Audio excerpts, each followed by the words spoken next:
had said of President Bush that he doesn't care about black people, and you've heard some people say that about this president. How do you respond to that? What do you make of that? I think we need to care about all people. And I believe that when I went on to NBC, I was very emotional, and I was programmed to think from a victimized mentality, a welfare mentality. I think that with blacks and African Americans, we really get caught up in the idea of racism over the idea of industry. We say if people don't have land, they settle for brands.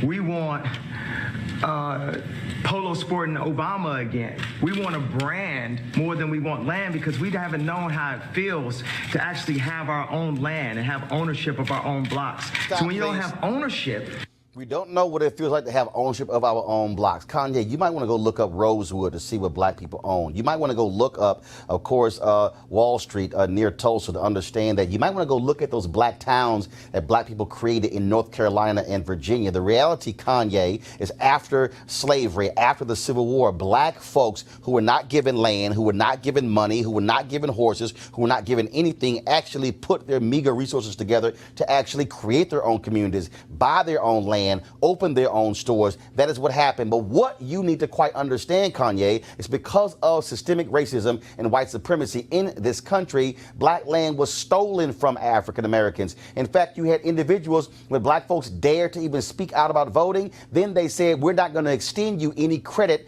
when it came to the store in town. So therefore, they couldn't even buy any goods to actually farm their own land, which forced them out to give up their land. There were black people who were forced out of Mississippi, of Alabama, of Georgia, of Tennessee, of Arkansas due to racism, and they literally packed their families up from those places and left the land because white folks said, how dare you stand up for your rights? And so please don't sit in the Oval Office and dare say, Kanye, that black people have never actually owned anything when we have undeniable facts of black people owning land, owning stores, owning those things. In fact, when you also begin to look at the details in terms of what we've done those things, but you somehow keep saying that racism is a figment of our imagination, and we just keep focusing on that whole thing and how you have been able to do these amazing things. You could not do a damn thing if Harry Belafonte didn't do it, if Paul Robeson didn't do it,